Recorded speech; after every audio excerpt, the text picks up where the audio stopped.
નમસ્કાર, તમામ મહત્વપૂર્ણ સમાચારો સાથે હું છું હેતવી અને વાત કરીએ જે રીતની વિગતો આવી રહી છે સામે ફરી એકવાર ચામડી દઝાડતી ગરમી માટે તમારે તૈયાર રહેવું પડશે। રાજ્યનું તાપમાન 2 થી 3 ડિગ્રી ઉંચકાવાની આગાહી કરવામાં આવી છે। 3 દિવસ બાદ ફરી એકવાર આકરી ગરમીનો અહેસાસ થશે। ગરમીનો પારો ઉંચકાશે। હવામાન વિભાગે આગામી દિવસોમાં તાપમાનમાં વધારો થવાની સંભાવનાઓને વ્યક્ત કરી છે। એક તરફ સ્કૂલોમાં વેકેશન શરૂ થવાની તૈયારીઓ છે અને ત્યારે બીજી તરફ આકરી ગરમી પણ લોકોને પરેશાન કરી રહી છે। હવામાન વિભાગે રાજ્યમાં તાપમાન 2 થી 3 ડિગ્રી ઊંચું જવાની સંભાવનાઓને વ્યક્ત કરી છે। હવામાન વિભાગના મતે 27 એપ્રિલ સુધી હવામાન સૂકું રહી શકે છે। સાથે જ હીટવેવ કે વરસાદ અથવા હવામાનમાં પલટાની સંભાવનાઓ પણ વ્યક્ત કરવામાં આવી નથી।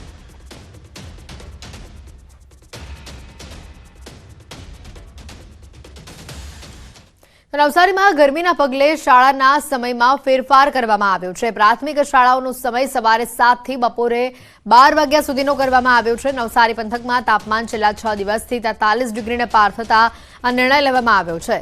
શાળાના બાળકો હીટવેવનો ભોગ ન બને તેના માટે નેશનલ ડિઝાસ્ટર મેનેજમેન્ટ ઓથોરિટી દિલ્હીથી આ નિર્ણય લેવામાં આવ્યો છે। જિલ્લામાં પ્રાથમિક શાળાઓમાં શાળાનો સમય સવારનો કરવા માટે જિલ્લા પંચાયત શિક્ષણ સમિતિ દ્વારા આદેશ આપવામાં આવ્યો છે।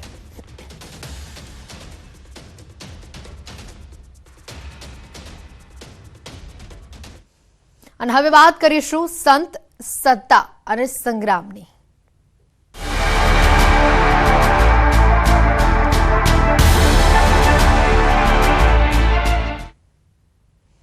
ગઢડા ગોપીનાથજી મંદિર બોર્ડની ચૂંટણીમાં 12 ઉમેદવારોના ભાવિ મતદાન પેટીમાં સીલ થઈ ગયા છે અને હવેથી બાદ આજે મતગણતરી હાથ ધરવામાં આવી રહી છે। આચાર્ય અને દેવ પક્ષના 12 ઉમેદવારો માટે મોટી સંખ્યામાં મતદારોએ મતદાન કર્યું હતું। અંદાજે 51% આસપાસ મતદાન નોંધાયું છે। જોકે દેવપક્ષ દ્વારા મતદાર યાદીમાં નામ કમી કરાયાના આક્ષેપો આચાર્ય પક્ષના એસપી સ્વામીએ કર્યા હતા અને બંને પક્ષોએ જીતનો વિશ્વાસ પણ વ્યક્ત કર્યો હતો। ઉલ્લેખનીય છે કે અત્યાર સુધીની ચૂંટણીમાં સૌથી ઓછું મતદાન આ વખતનું નોંધાયું હોવાની માહિતી છે।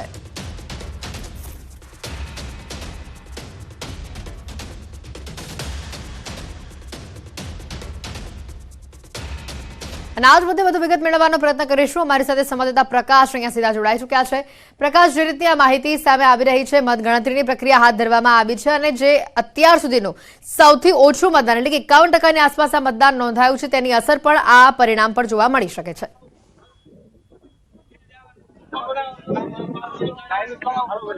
ચોક્કસ હેતુની વાત કરવામાં આવે તો ગઢડા ગોપીનાથજી જે ટેમ્પલ બોર્ડ છે તેની દર 5 વર્ષે ચૂંટણી યોજાતી હોય છે। એટલે કે ગઈકાલે જે ટેમ્પલ બોર્ડની ચૂંટણી છે તેનું મતદાન થયું હતું। 25,000 કરતાથી પણ વધારે મતદારો છે, તેમાંથી ગઈકાલે 51% જેટલું મતદાન થયું છે। એટલે કંઈક ને કંઈક જે મતદારો છે તેમાં નિરસતા જોવા મળી હતી। બીજી બાજુ વાત કરવામાં આવે તો આજે જે ગઢડા ગોપીનાથજી મંદિર છે તેની પાસે જ છે તે મતગણતરી કરવામાં આવશે। એટલે કે થોડીક વારમાં અહીંયા મતગણતરી શરૂ થશે। તમે જોઈ રહ્યા છો તે પ્રમાણેના આ દ્રશ્યો છે કે જે ચૂંટણી એજન્ટો છે તેમજ અન્ય જે કર્મચારીઓ છે તેમને અહીંયા પોલીસ દ્વારા પ્રવેશ આપવામાં આવી રહ્યો છે। વાત કરવામાં આવે તો કોઈ અનિચ્છનીય બનાવ ન બને તેને માટે પોલીસ દ્વારા પણ ચાપતો બંદોબસ્ત ગોઠવી દેવામાં આવ્યો છે। તમે જોઈ રહ્યા છો તે પ્રમાણેના સીધા દ્રશ્યો અત્યારે જોઈ રહ્યા છો કે ખૂબ જ મોટી સંખ્યામાં અહીંયા પોલીસનો પણ બંદોબસ્ત ગોઠવી દેવામાં આવ્યો છે। આચાર્ય પક્ષ અને દેવ પક્ષ બંને પક્ષના જે તંત્રો છે તે પણ અહીંયા ઉપસ્થિત છે। તમે જોઈ રહ્યા છો મોટી સંખ્યામાં લોકો પણ અહીંયા ઉપસ્થિત છે। એટલે કંઈ ને કંઈક જે ગઈકાલે મતદાન થયું હતું, દર વર્ષે દર ચૂંટણીમાં 60 થી 70% મતદાન થતું હોય છે, પરંતુ આ વર્ષે 50% જેટલું મતદાન થયું છે।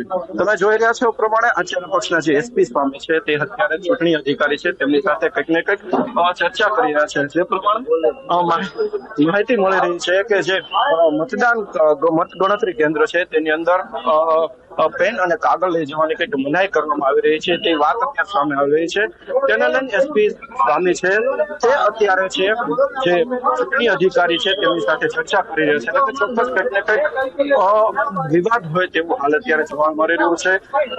ગત ચૂંટણીની વાત કરવામાં આવે તો ગત ચૂંટણીમાં પણ આ જ રીતના થયું હતું। ગત ચૂંટણીમાં પણ જે ચૂંટણી એજન્ટો છે તેમને અંદર પેન જે કાગળ નતા લઈ જવામાં આવ્યા તેના કારણે પણ વિવાદ સર્જાયો હતો. છેલ્લા 5 વર્ષની વાત કરવામાં આવે તો 5 વર્ષ દરમિયાન મંદિરમાં અનેક વિવાદો પણ સર્જાયા છે. હાલ અત્યારે દ્રશ્યો દેખાઈ રહ્યા છે કે ચર્ચાઓ થઈ રહી છે, એટલે કે કહી શકાય કે આપણે ચોક્કસ કહી શકાય આપણી સાથે અત્યારે જે આચાર્ય પક્ષ છે તેમના સંત છે તેમની સાથે વાત કરશું. શું કહેશું, શું ચર્ચા ચાલી રહી છે? સાહેબ, અત્યારે મત ગણતરી માટે અમારી ટીમ આવીને ઉભી છે, તો એ લોકો એમ કે છે પેન પણ નથી લઈ જવાનો, કાગળ પણ નથી લઈ જવાનો, અને કેલ્સી જે હિસાબ કરવા માટેનું છે એ પણ કાંઈ કેલ્ક્યુલેટર પણ લઈ જવા દેતા નથી. એવું કે છે કોઈ વસ્તુ લઈને અંદર નહીં જવાનું. તો એમના તો ગણતરી કેમ થાય? આ તો એક તરફી ચાલે છે. એસપી સ્વામી છે તે અત્યારે ચૂંટણી અધિકારીને રજૂઆત કરી રહ્યા છે, તેમના દ્વારા શું કહેવામાં આવે ના પાડે છે, બિલકુલ નહીં, ચાલશે જ નહીં એવું કે છે. જો તમને ના પાડી રમ્યું છે તો હવે તમે શું કરશો? તો અમે એનો બહિષ્કાર કરશું સાહેબ, આવું તો થોડું ચાલે કાંઈ. તો ચોક્કસ જે પ્રમાણે વાત કરવામાં આવી રહી છે કે જે અંદર મત ગણતરી કેન્દ્રની અંદર પેન છે, કાગળ છે કે વેકેન્સી છે, કોઈ પણ વસ્તુ લઈ જવાની ચૂંટણી અધિકારી દ્વારા સ્પષ્ટ ઇનકાર કરવામાં આવ્યો હોય તેવું કયા આચાર્ય પક્ષ દ્વારા આક્ષેપ કરવામાં આવી રહ્યો છે, એટલે કંઈક ને કંઈક તેમનામાં રોષ જોવા મળી રહ્યો છે. હેતવી, બિલકુલ પ્રકાશ, એકવાર તેઓની સાથે વાત કરજો. પહેલી વાર આ પ્રકારની મનાઈ આપવામાં આવી છે કે પેન, ખાસ કરીને કાગળ, પેન અને કેલ્ક્યુલેટર આવી રીતે નહીં લઈ જવાનું, અને સાથે અત્યાર સુધી બંને પક્ષ દ્વારા જે વાત કરવામાં આવી હતી જીતની, અને હવે જ્યારે આ વાત કરવામાં આવી છે કે પેન, પેપર અને કેલ્સી નહીં લઈ જવામાં આવે, પરિણામ પર એની અસર પડે તેવી તેમને શક્યતા દેખાઈ રહી છે.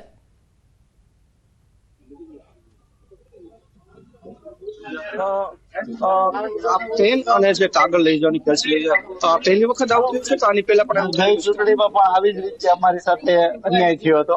આ વખતે પણ અમારી સાથે અન્યાય થયો છે, અને 25,000 નામો જે મતદારોના છે એ એક સત્સંગી નહીં હોવાના નામો નાખી અને આ ચૂંટણી કરવામાં આવી છે. છતાં અમે કીધું કાંઈ વાંધો નહીં, કુદરત જોશે એવું માની અને અમે ચૂંટણીમાં ભાગ લીધો હતો. હવે તો અત્યારે ગણતરીનો ટાઈમ આવ્યો તો અમને પેન કાગળની પણ મનાઈ કરે છે, તો એ તો કાંઈ વ્યાજબી નથી. જે પ્રમાણે ઓછું મતદાન થયું છે, બંને પક્ષ દ્વારા જેટલા દાવા કરવામાં આવી છે તેને લઈને તમારું શું કહેવું છે?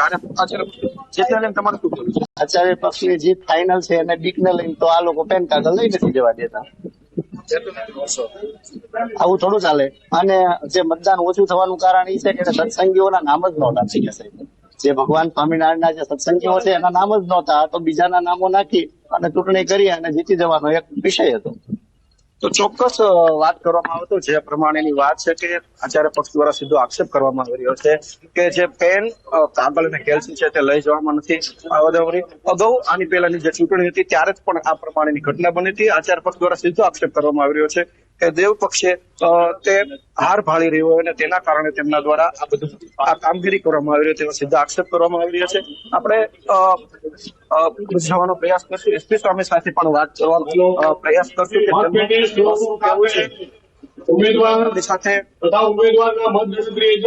સાથે એસપી સ્વામી જોડાઈ ગયા છે. શું ચર્ચા ચાલી રહી છે, શું કહેશો?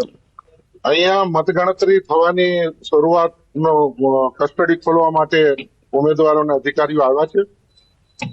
દેવ પક્ષના અને આચાર્ય પક્ષના બંને એજન્ટો ઉપસ્થિત છે, પણ આચાર્ય પક્ષના પેનલના ઉમેદવારોને એના એજન્ટોને પેન, કાગળ અને કેલ્ક્યુલેટર લઈ જવાની અહીંયા ચૂંટણી અધિકારી દ્વારા ના પાડવામાં આવે છે, અને એ રીતે પોલીસ કર્મચારીઓ અમને પેન અને કાગળ ને કેલ્ક્યુલેટર લઈ જવાની ના પાડે છે.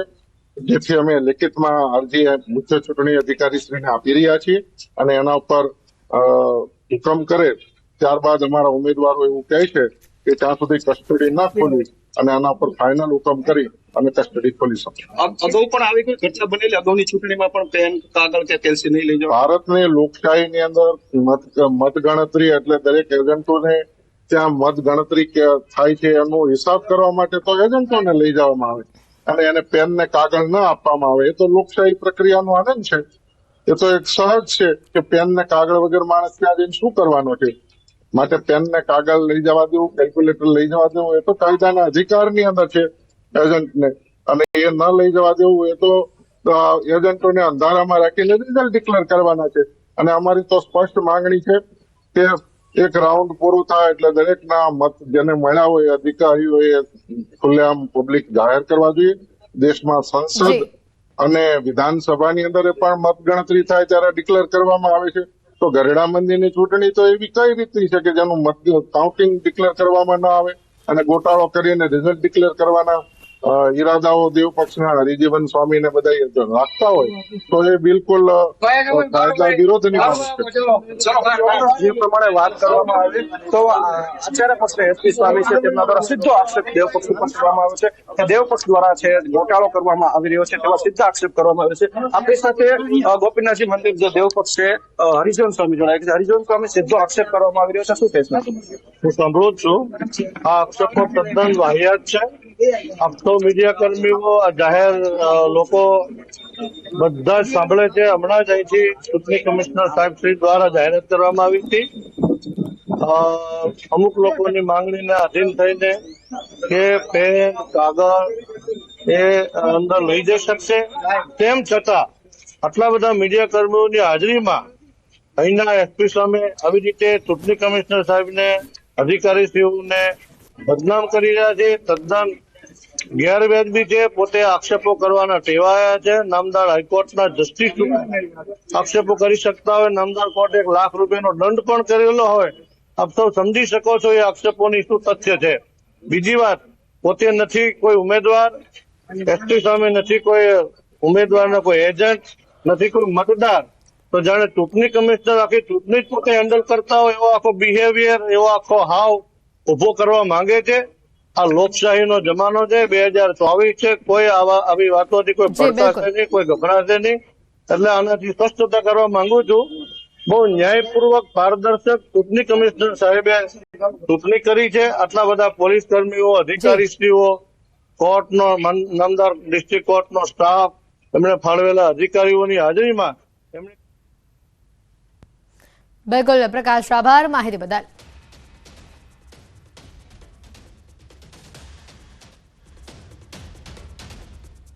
અને હવે વાત કરીશું મહાસંગ્રામની.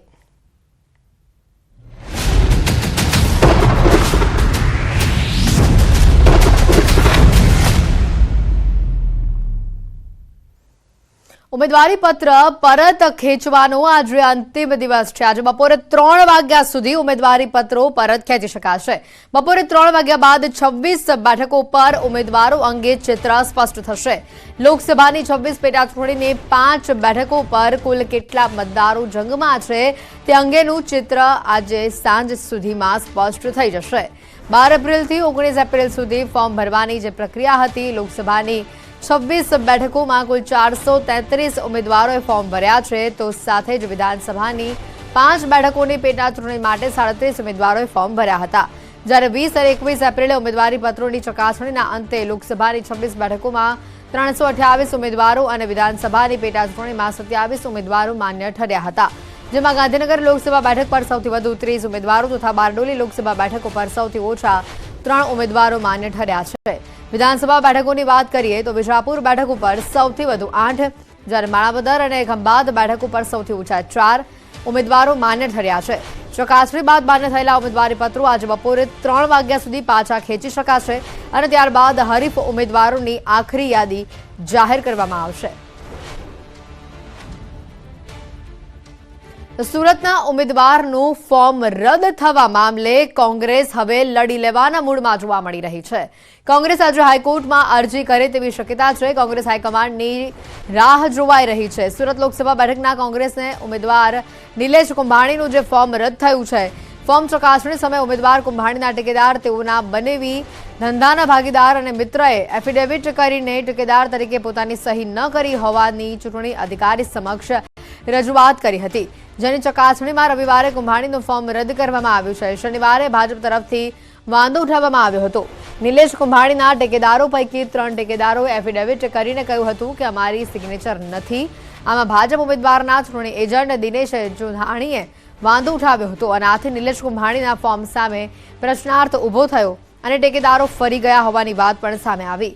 આ તરફ કુંભાણીના ટેકેદારો એફિડેવિટ રજૂ કરતા આજે ભૂગર્ભમાં ઉતરી ગયા હતા અને આ મામલે કોંગ્રેસે ટેકેદારની સહીને એફએસએલમાં મોકલવાની વાત કરી છે. આ સાથે નિલેશ કુંભાણીના ડમી ઉમેદવાર સુરેશ પડશાળાનું ફોર્મ અમાન્ય રહ્યું છે.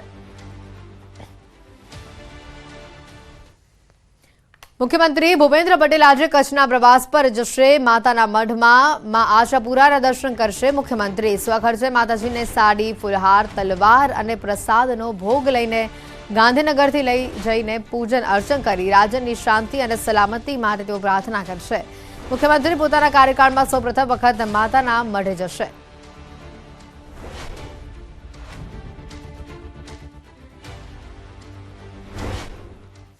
તો આ તરફ ક્ષત્રિય સમાજના આંદોલનને લઈને સૌથી મોટા સમાચાર આવી રહ્યા છે. રાજકોટમાં હર્ષ સંઘવીની ઉપસ્થિતિમાં બેઠક મળી. સંગઠન મહામંત્રી રત્નાકર પણ હાજર રહ્યા. ભાજપના ક્ષત્રિય નેતાઓ પણ હાજર રહ્યા. કેસરી દેવ સહિતના અગ્રણીઓ પણ આ બેઠકમાં હાજર રહ્યા.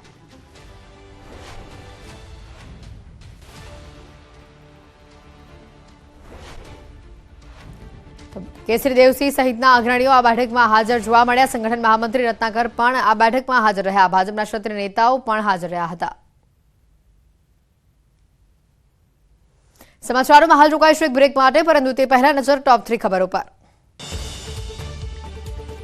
રાજ્યમાં 3 દિવસ ગરમીમાં વધારો થવાની સંભાવના નહિવત. ત્યારબાદ ગરમીનો વધુ એક રાઉન્ડ શરૂ થવાની હવામાન વિભાગની આગાહી. ઉમેદવારી પત્ર પરત ખેંચવાનો આજે છે અંતિમ દિવસ. કેટલા ઉમેદવારો ચૂંટણી મેદાનમાં ઉતરશે તેને લઈને 26 બેઠકોનું ચિત્ર થશે સ્પષ્ટ. રાજકોટમાં હર્ષ સંઘવીની ઉપસ્થિતિમાં મળી બેઠક. રત્નાકર, ભાજપના ક્ષત્રિય નેતાઓ અને કેસરી દેવ સહિતના અગ્રણીઓ રહ્યા હાજર.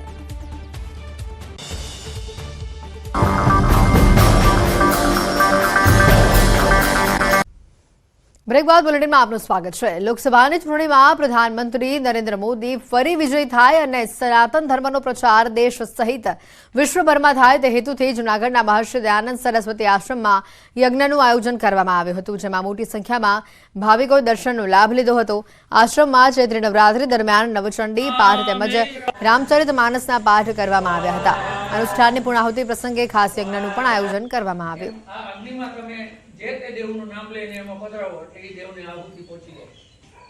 દેશના વડાપ્રધાન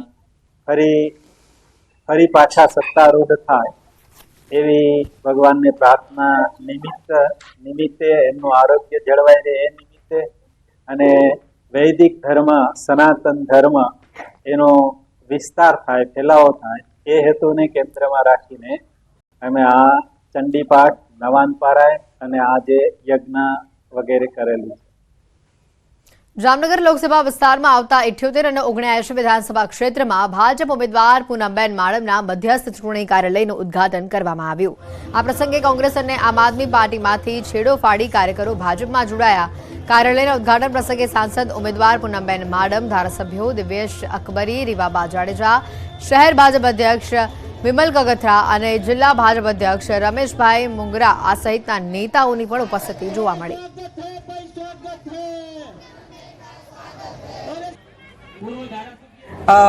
ક્યાંક પરિણામની પ્રતીતિ કરી શકો છો કે મોદી સાહેબના નેતૃત્વમાં જે પ્રકારના કામો થયા છે, જે રીતે કેન્દ્ર સરકાર ઘર ઘર સુધી પહોંચવામાં સફળ થઈ છે, જે રીતે આખી માળખાકીય સુવિધાઓનો ઉમેરો અને વધારો કરવામાં આવ્યો છે, એના માધ્યમથી આજે પરિસ્થિતિ એ છે કે નાગરિકોને ક્યાંક વિકસિત ભારતની સાહેબની જે પરિકલ્પના છે મોદી સાહેબની, એમાં મજબૂતીથી સમગ્ર હાલારને અને જામનગર જોડવા માટે તેઓ થનગની રહ્યા હોય એ પ્રકારનું વાતાવરણ છે.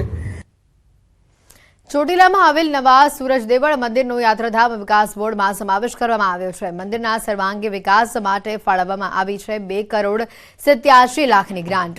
તો CR પાટીલનું મંદિર ખાતે ભવ્ય સન્માન કરવામાં આવ્યું. સમસ્ત ગાંધી દરબારની આસ્થા અને શ્રદ્ધાનું કેન્દ્રબિંદુ એવું સૂરજ દેવળ મંદિરે વિકાસલક્ષી કાર્યો થશે. રાજ્ય સરકાર દ્વારા મંદિરના વિકાસ માટે આપવામાં આવેલ સહયોગના ભાગરૂપે મંદિરના હોદ્દેદારોએ સન્માન સમારંભ યોજ્યો હતો, જેમાં સમસ્ત કાઠી ક્ષત્રિય સમાજના આગેવાનો ઉપસ્થિત રહ્યા હતા. આ દ્રશ્યો સામે આવ્યા હતા. 2.87 કરોડની ગ્રાન્ટ ફાળવવામાં આવી હોવાની માહિતી સામે આવી હતી અને જેને લઈને સૂરજ દેવળ મંદિરને આજે ગ્રાન્ટ ફાળવવામાં આવી હતી, તેમાં લોકોનો ઉત્સાહ પણ જોવા મળ્યો. પાટીલ સાહેબ, ક્ષત્રિય સમાજના આગેવાનો, ભારતીય જનતા પાર્ટીના હોદ્દેદારો સૌની હાજરી હતી અને ખાસ કરીને આવનાર સમયમાં જ્યારે સૂરજ દેવળ અમારે જે વિશેષ કાર્યક્રમ હોય છે 3.5 દિવસના ઉપવાસ કાર્યક્રમે, એ કાર્યક્રમ નિમિત્તે પણ પાટીલ સાહેબ ખાસ ત્યારે હાજરી આપશે. સમાચારોમાં અત્યારે ફક્ત આટલો જ. રજા આપશો. નમસ્કાર.